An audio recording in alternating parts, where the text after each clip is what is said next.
Buenas tardes, amigos. Este es el programa Diálogos de Montoner. Bueno, el Perú, como ya lo hemos dicho en otras ocasiones, sorprendentemente avanza a una transición que nada tiene que ver con la experiencia política de la última década. Una transición relativamente ordenada. Más allá de las pataletas y los yapes del señor Roberto Sánchez, la transición va en camino, con todas las reglas y procedimientos que establece la Constitución y las formas democráticas. La última reunión entre el señor Rafael López Aliaga y Keiko Fujimori revela eso, luego de frases muy duras en la segunda vuelta. Y finalmente la expresión pública del señor López Aliaga de formar una coalición de gobierno con Fuerza Popular revela que las viejas formas y las buenas maneras de la política democrática están regresando. El día de hoy hablamos de oficialismo, de oposición, de coalición en las cámaras, de gobernabilidad. Ya no estamos hablando de censura, de vacancia, de disolución. Algo ha cambiado luego de la elección de Keiko Fujimori. Eso es incuestionable. Sin embargo, existen algunas turbulencias, algunos hechos que enturbian el proceso democrático. Por ejemplo, esta especulación del anuncio o la eventualidad de un indulto al expresidente Castillo. Y, digamos, le echa una sombra negra, podría echarle una sombra negra al proceso de transición democrática. Y a la base de esto hay una reflexión profunda sobre la Constitución, una Constitución que en estos años tendrá una nueva experiencia, la bicameralidad y la gobernabilidad. Bueno, todos estos temas merecen analizarse, merecen reflexionarse. Y por eso, el día de hoy hemos convocado al señor Ernesto Blume Fortini, constitucionalista de larga trayectoria en el Perú, expresidente del Tribunal Constitucional, y él ha tenido la gentileza de aceptar esta conversación. Buenas tardes, señor Blume, gracias por la conversación. Buenas tardes, muchas gracias por la invitación. No, gracias a usted. Bueno, quizás sería necesario que le pregunte cómo observa la transición. Parece... Bueno, usted sabe que yo tengo una posición hace mucho tiempo muy optimista respecto al futuro del Perú. Soy un peruano que cree que nuestro país va a salir adelante y va a salir adelante consolidando su Estado constitucional. Y por lo tanto, lo que usted escribía hace unos instantes me parece que es el fluir dentro de un decurso de acontecimientos que van a la larga, y a pesar de que muchos no lo vean así, consolidando, aunque a una velocidad intermedia, nuestro Estado constitucional. Yo veo con entusiasmo y veo con alegría todo lo que está ocurriendo. Creo que el país se va asentando en democracia y creo que vamos por muy buen camino. Y creo que debemos seguir por ese camino, pero siempre atentos, siempre alertas, salir al frente de las narrativas, desenmascarar a quienes quieren ir contra la esencia de nuestro querido país, sembrando odio, sembrando diferencias, sembrando enfrentamientos, engañando a la población. Tenemos un grupo de peruanos que estamos comprometidos con la problemática del día a día, que es salir al frente y con altura, con argumentos sólidos, con objetividad, ir desmembrando ese cúmulo de argumentos que se vienen dando con frecuencia. Yo pienso que va a venir una racha de narrativas que hay que estar preparados para refletar. Me voy a preguntar sobre eso, pero antes me gustaría su opinión sobre esta especulación sobre el indulto a Pedro Castillo. O sea, ¿existe esa posibilidad? ¿Usted cree que Mire, el presidente Balcázar la haya considerado? yo creo que como posibilidad existe, pero yo le haría una profunda reflexión al señor presidente Balcázar, que es un hombre ya que frisa los 80 y tantos años. Sería muy triste que termine su gestión con un baldón de esta naturaleza, porque lo que ocurrió con el golpe frustrado que protagonizó el señor Pedro Castillo el 7 de diciembre del 2022 fue un acto de felonía constitucional que no puede quedar impune. Y quiero recordar, y en esto me dirijo expresamente al señor presidente, al señor Balcázar, la sentencia del Tribunal Constitucional dictada el 20 de febrero del año 2024 en el proceso de habeas corpus que promovió Pedro Castillo. Y allí el Tribunal Constitucional fue claro y enfático al señalar que el acto protagonizado por el señor Castillo fue un grotesco rompimiento del orden constitucional y un acto de desconocimiento de los principios y valores propios del sistema constitucional, y que frente a esa situación de anormalidad constitucional, él se colocó automáticamente fuera de la Constitución. Y lo que vino después, que es la vacancia y lo que conocemos, simplemente fue declarativo de una situación preexistente que se produjo cuando él rompió el orden constitucional. Y por lo tanto, quienes hoy sacan la bandera del debido proceso, el formalismo, la citación, la convocatoria, el tiempo que se le otorgó, no hacen más que, digamos, frente a esta sentencia, dar una serie de argumentos carentes de fundamento, porque el tribunal ha sido claro. Cuando el señor Castillo decidió dar ese mensaje, declaró un gobierno excepcional y dispuso la disolución del Tribunal Constitucional. En ese momento, el poder él concentraba todo el poder del Estado. En ese momento, él rompió el orden constitucional, abdicó del juramento que prestó, se colocó al margen de la Constitución e incurrió en una situación de abierta inconstitucionalidad. Lo que vino después declara una situación fáctica que él mismo protagonizó. Él se salió de la Constitución. Y por lo tanto, pretender ahora decir, bueno, pero la declaración de vacancia no guardó las formalidades, la citación era para más tarde y se le citó antes y no se le dio tal o cual oportunidad, son argumentos inconsistentes frente a la contundencia de esta sentencia que la he traído y la he marcado en sus aspectos fundamentales, que es una sentencia paradigmática. Y yo invito al señor Balcázar que lea, como abogado que es, con rigurosidad y con minuciosidad esa sentencia. Porque aquí el tribunal dice dos cosas, que en virtud de su rol pacificador y de su rol de intérprete supremo de la Constitución, dicta esta sentencia para señalar que lo que hizo el señor Castillo fue un quebrantamiento del orden constitucional, y lo que ocurrió después en el Congreso simplemente declaró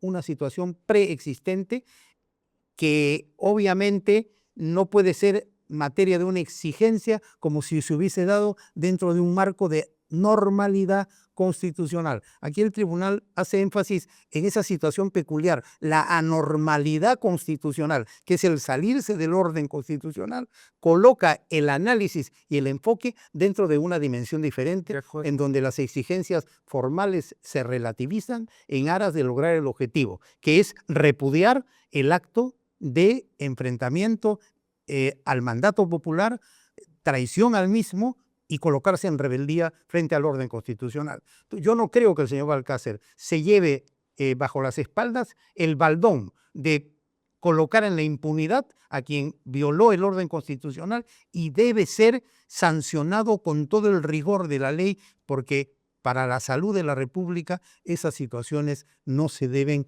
permitir, tolerar ni pasar Y por. también se argumenta que el indulto procede cuando hay sentencia firme. Por supuesto, Y que no no la la hay, hay. que no la hay en este caso. Ni hay tampoco ninguna otra razón. Y por lo tanto es totalmente inconsistente. Ahora, he tenido la oportunidad de revisar este documento que se ha presentado, que revela una opinión de un grupo de trabajo sobre detenciones El famoso arbitrarias informe de la del ONU. Consejo de Derechos Humanos. Bueno, lo he leído y con todo el respeto que me merecen sus autores, revela una falta de objetividad y de análisis detallado en donde obvian algo que es fundamental. Reclaman que no hay una expresa violación a un mandato legal y se olvidan que violentó el orden constitucional, ¿no? Entonces esto no resiste el menor análisis. En todo caso no tiene efecto vinculante. Y en todo caso, nuestro Tribunal Constitucional sentó ya posición y esta es una situación cerrada, porque aquí el tribunal manda que cualquier interpretación relacionada con el caso del señor Castillo debe seguir los cánones y parámetros señalados en esta sentencia. Clarísimo, clarísimo. Bueno, ahora, pasando a otro tema, señor Blume Fortini, usted habla de las narrativas, ¿no? Y en muchas declaraciones lo he visto un poco preocupado porque se viene un periodo de narrativas, de leyendas, de mitos. ¿A qué se refiere cuando está hablando este tipo? Bueno, lo primero que yo quisiera precisar, y en esto siguiendo en parte la definición de el señor Altaus, la narrativa, hay que entenderla, es un cuento, una historia que mezcla parte de verdad y parte de mentira para crear una sensación de una argumentación convincente. Es decir, una historia falsa que se muestra como verdadera.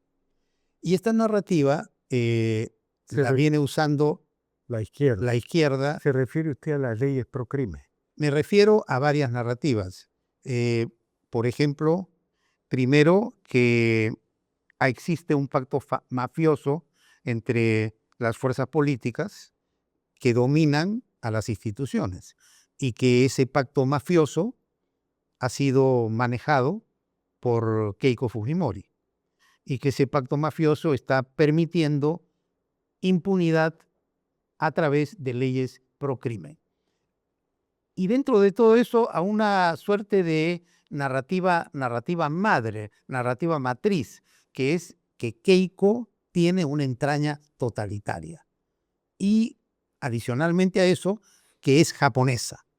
Entonces, hasta con un tinte racista, ¿no? Con un tinte racista, ¿no? Entonces, estas narrativas que se crean a través de gente especializada en fórmulas de llegar a la colectividad y llegar al subconsciente de la población. Es una cosa técnica hecha con mucho cuidado y con mucho detalle. Han sido muy eficientes. Muy eficientes, ¿no? Y a costa de repetición, claro, la narrativa se va convirtiendo en el imaginario popular como una verdad. Y digamos, estas narrativas en un primer momento logran captar la tolerancia y a veces el respaldo de algunos medios. Exacto. ¿No?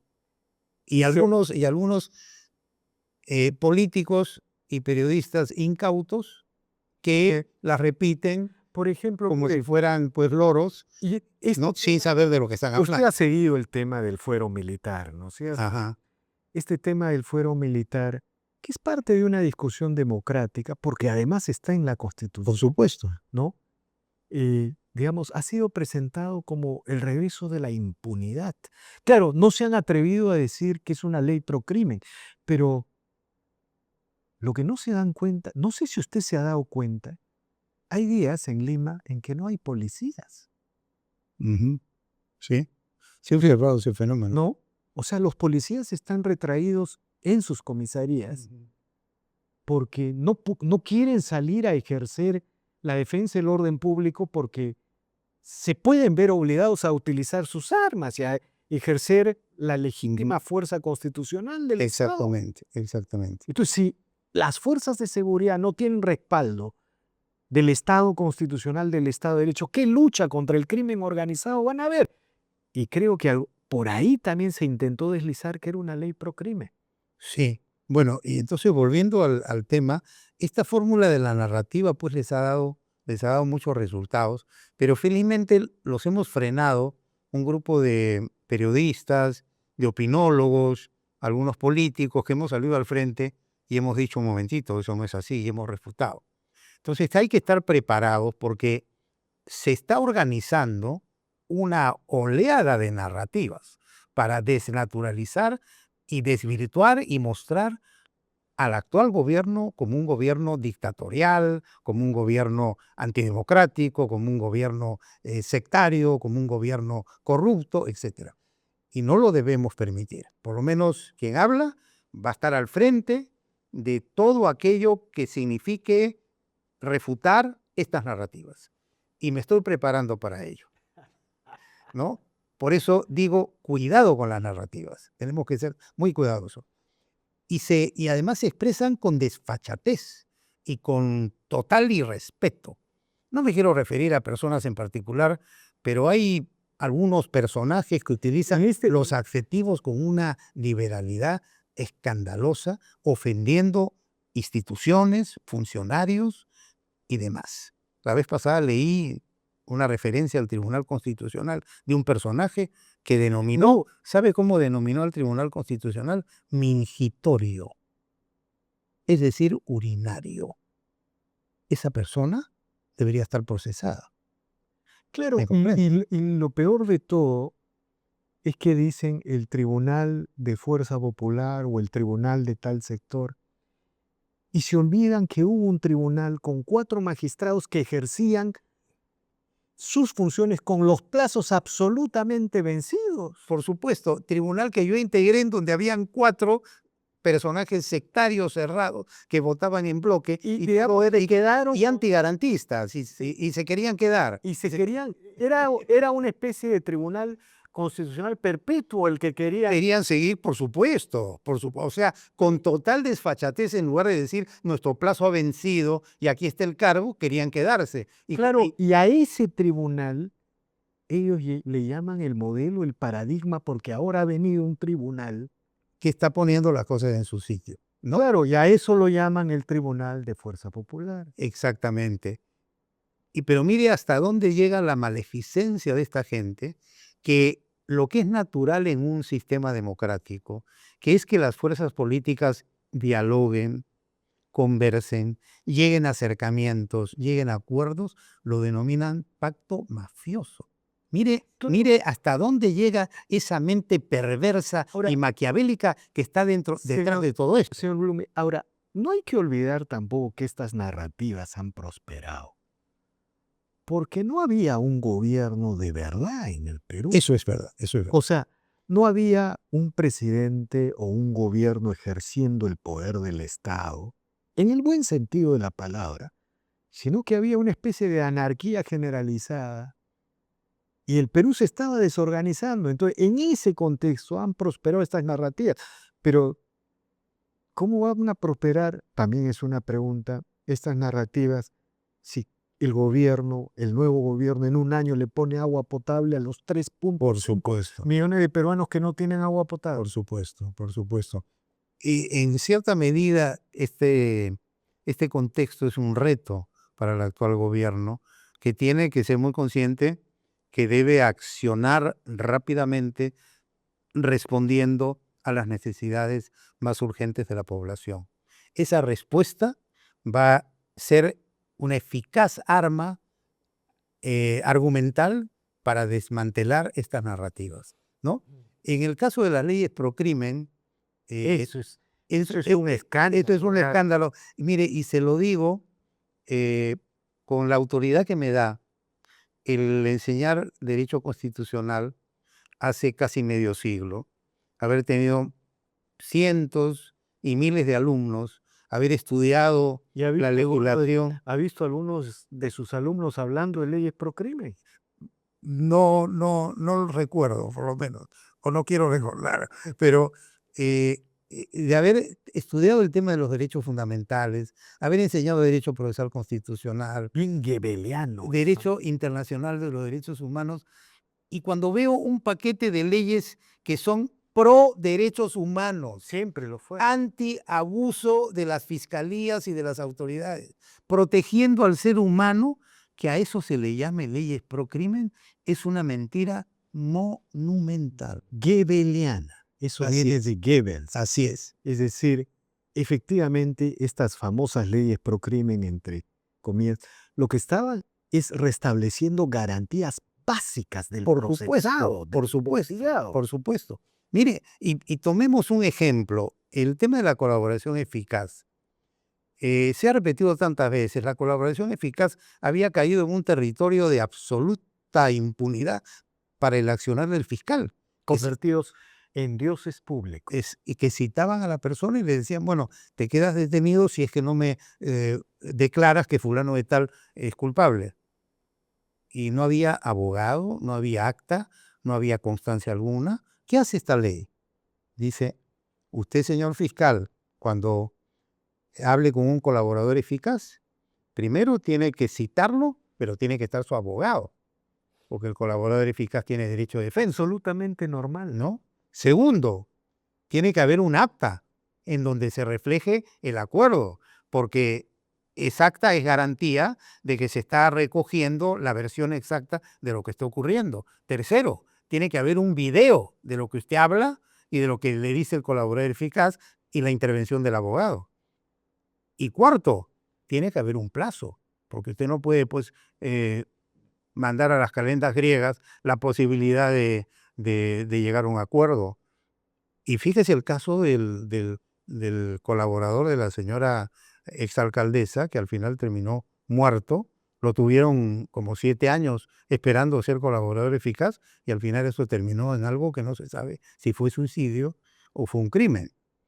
O sea, el haber establecido esas pautas solo en la colaboración eficaz puede ser calificado en un Estado constitucional como procrimen. No, es una Es una barbaridad. barbaridad. Es una barbaridad todo esto. Realmente es una estructura goebbeliana, stalinista, Terrible, terrible. ¿no? Y lo que sorprende es que hayan académicos, procesalistas que hayan Y a contribuido. mí me da mucha pena, ¿sabes qué? Ver abogados constitucionalistas jóvenes repitiendo como loritos estos argumentos No, sin pensar en lo que están haciendo, porque si ellos se detuvieran un minuto a leer la Constitución que tanto deben defender y deben conocer, la Constitución, ¿qué es lo que establece? Establece una lógica y una filosofía del legislador constituyente.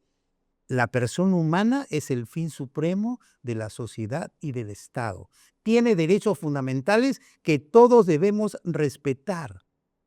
Y en base a eso estructura todo el orden político, social, económico. Es decir, la Constitución tiene una filosofía profundamente humanista y no puede haber una ley que arrasa con los derechos humanos, porque si no, ¿dónde estamos? clarísimo. ¿No? Entonces, eso es una cosa de locos. La Ahora, verdad. finalmente quiero preguntarle, señor Blume Fortini, sobre el nuevo ejercicio constitucional del Estado de Derecho, este bicameralismo que se vive, ¿no? Bueno, el gabinete ya no tiene que recabar la confianza, Ajá. ¿no es cierto? Pero hay una dinámica entre la Cámara de Diputados y el Senado que complejiza el gobierno, pero por otro lado, que le da mayores eh, balances a Ujú. las instituciones. Por ejemplo, esta idea de vacancia y de solución ya no va, porque ahora para vacar al presidente, el diputado se acusa y el Senado aprueba. Y si en se ambos quiere, casos, no, con 2 tercios. claro, en ambos casos con 2 tercios. Y si se quiere disolver el Congreso, solo se... Del Senado, claro. Exacto. Entonces, ya está. Pero denos su impresión. Bueno, En los mire, próximos días lo vamos a ver. mire, lo primero que hay que ponderar es que el país ha vuelto a la bicameralidad. Y por una razón muy sencilla y muy fácil de entender. Porque la bicameralidad garantiza mejores leyes, mejor producto legislativo, que es la función principal del Poder Legislativo. ¿Por qué? Porque va a haber un doble análisis.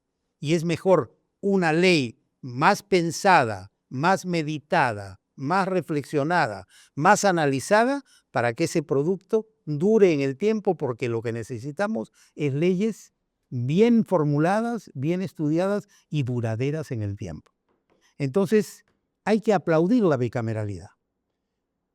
Primer punto. Segundo punto, en la mecánica y en el funcionamiento interno hay cosas que son diferentes. Ahora, antes, por ejemplo, la iniciativa parlamentaria se podía originar en una o en otra cámara e iba a la siguiente. Acá no, acá todo es en diputados, diputados aprueba y va al Senado que va a estudiar y puede aprobar o puede no aprobar. Entonces ya no hay un reenvío, sino es un solo envío. Luego se ha separado lo que es investigación, denuncia de juicio, sanción, decisión, sentencia, ¿no? Y luego nombramiento de altos funcionarios que se ha dejado para el Senado. Es decir, fuera de los aspectos que usted mencionaba, o sea, yo creo que hay un reparto competencial que puede ser discutible, pero que hay que probarlo en la práctica, y creo que esta bicameralidad es un reto para los políticos, los partidos políticos, los senadores y diputados electos de asumir con responsabilidad la tarea de construir nuestro Estado constitucional, yendo a la esencia de las cosas y utilizando bien las instituciones. Va a ser difícil seguramente al principio porque digamos, el poder está repartido entre varias fuerzas políticas. Pero hago votos para que aún los de una posición extrema entiendan que en democracia hay que dialogar, hay que concordar y hay que llegar a consensos o mayorías. Y que la mayoría es la que decide y la minoría ha perdido. Entonces, eso se tiene que entender. Pero en líneas generales veo con mucha alegría y con mucha positividad este bicameralismo que creo que va a consolidar nuestro Estado constitucional. De acuerdo, doctor Blume Fortini. Yo le agradezco infinitamente por esta interesante conversación. Bueno, tenemos que seguir así. Bueno, Lo encantado. hemos hecho siempre, ¿no? Y bueno, buena perspectiva, un horizonte claro. Yo estoy entusiasta, la verdad. A pesar de que hay sectores que nos quieren echar lodo y negatividad y un panorama sombrío. Yo no creo en esos don pésimos. El Perú va a salir adelante. Yo también. Vayamos con alegría y con entusiasmo. De acuerdo, señor Blume Fortini. Muy bien. Muchas gracias. Gracias a usted. Muy amable. Bien, amigos, esta ha sido una nueva edición de Diálogos del Montonero. No olvide de suscribirse al canal. Deje su comentario. Así avanzamos y nos consolidamos. Muchas gracias.